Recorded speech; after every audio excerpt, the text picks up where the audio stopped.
Bonjour à tous. Très grosse nouvelle en provenance de MAP, d'après un des leaders français, Christophe Novak, qui semble-t-il aime bien se faire prendre à sec par derrière. Je suis désolé pour cet écart de langage, mais on ne peut pas dire autrement. MAP, semble-t-il, redémarrerait en novembre. Alors, redémarrer, d'accord, dans quelles conditions? Semble-t-il sur le Japon, la Corée du Sud.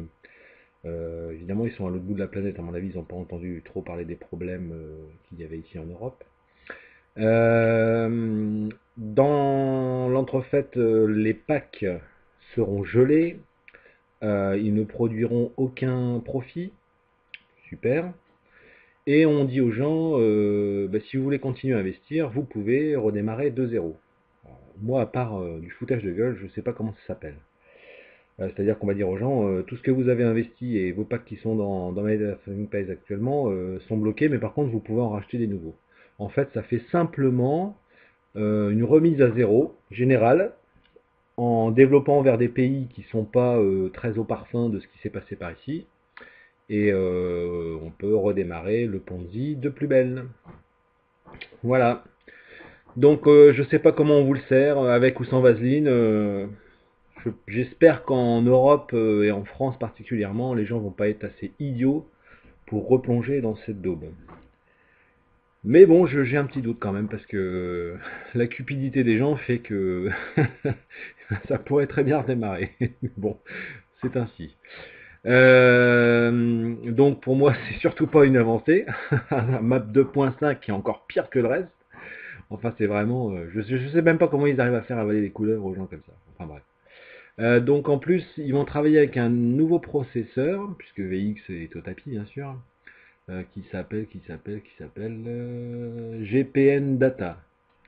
Donc GPN Data qui est un processeur offshore, un processeur à haut risque, avec des tarifs que l'on peut voir ici, 8% plus 1 dollar par transaction, et société offshore. Donc voilà, c'est encore un truc un peu bidouilleux, je pense. À mon avis, ça va pas être beaucoup mieux que VX Gateway. Et bon, de toute façon, la manière dont est relancé My Entertainment Pays, ça sent pas bon du tout, du tout, du tout. Bon voilà, on ne peut dire qu'aux gens de fuir et de passer à autre chose, ce que beaucoup ont fait au sein de My Entertainment Pays en France. Mais, euh, mais voilà, faut arrêter de replonger dans cette daube sans nom, et puis d'arrêter d'écouter des mecs comme Christophe Novak ou Delacour ou je sais pas, des arnaqueurs professionnels. Je veux dire, faut arrêter de. Quand vous écoutez ce mec-là, Chris Novak, il est en train de vous dire que c'est super, que c'est vachement bien, que c'est du positif, mais putain, il a de la merde dans les yeux, ce type, quoi. Enfin bon, je sais pas. Ils ont une vision de la vie un peu bizarre.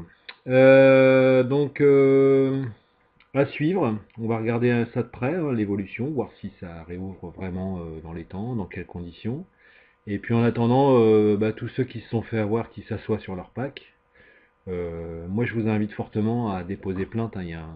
Sur ce site là, My Entertaining Pay Squam, il y a une adresse pour, c'est ici d'ailleurs, Action Fraud en Angleterre. Moi je vous invite à les contacter parce que de toute façon il faut faire une action internationale. Voilà. Au pire, vous pouvez rejoindre mon groupe de, comment dire, de contradicteurs. Nous sommes de plus en plus nombreux. Et si vous vous sentez un petit peu esselé, il n'y a pas de problème, vous pouvez nous rejoindre et puis on va tenter quelque chose en termes juridiques dans l'avenir. Voilà, à bientôt.